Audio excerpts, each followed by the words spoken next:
Increased flooding is causing chaos on the East Coast.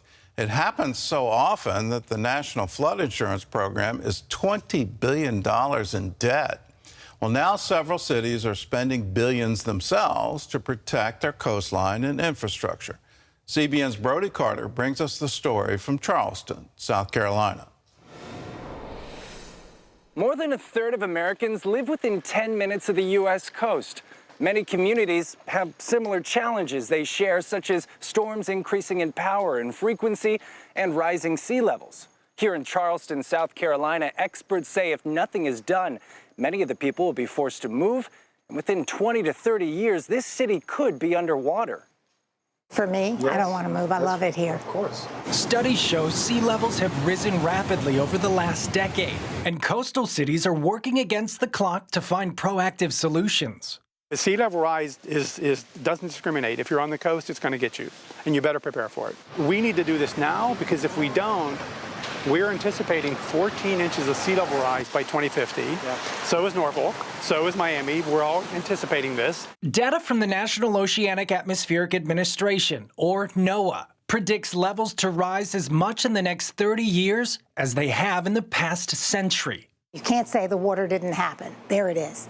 So you want to blame climate change, or you want to blame, just luck or bad luck, whatever. You still have to deal with the flooding, whatever you think it comes from. A Princeton study published in August finds the U.S. could see what's known as 100-year floods happen every 1 to 30 years along the southeast and Gulf coasts. Some estimates predict this could be annual events for New England coastal towns. In Charleston, the city experiences flooding even on sunny days during high tides, which can cause damage to homes and businesses.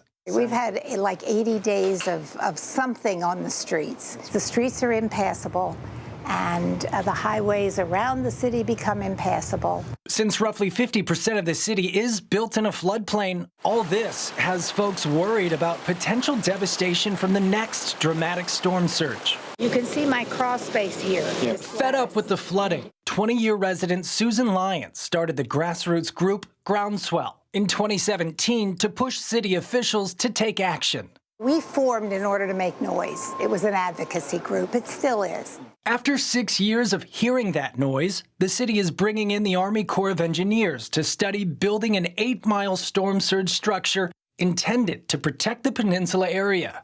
The study is $3 million. That's the study. And then to build it, the total structure around the Charleston Peninsula is $1.3 billion. Several other coastal cities are swallowing the cost of rising seas, including along New York and New Jersey, coasts with an estimated $50 billion needed to shield against storm surge. In Houston, planners say it would take $30 billion to protect the city from a 100-year flood. These projects, however, take years to plan, let alone break ground. One of the first projects to do so will happen in Norfolk, Virginia, starting in 2025. Flood events here in the city of Norfolk, Virginia have tripled since the 1970s. The city now working with the Army Corps of Engineers, scheduled to spend upwards of $2.5 billion to mitigate coastal storm flooding.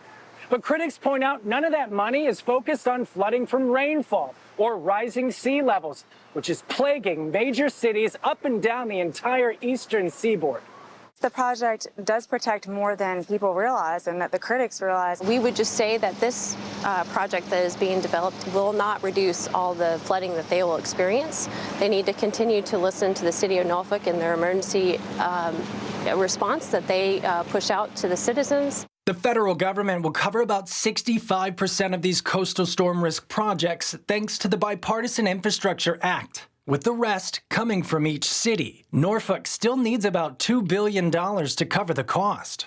There is a big gap, and we hope to receive funding in the future, but in order to do that, we need to show progress. Even after spending big money on flood protection, it's still not enough to keep up with the growing threat of flooding. If you're watching the news lately, I mean, the insurance agencies are all starting to back out of Florida because they can't afford to insure for flood damage without basically catastrophic losses to their business model. That's because the National Flood Insurance Program has amassed $20 billion in debt since 2004, costing $280 million in just interest each year. This means many flood-prone communities will no longer be properly protected.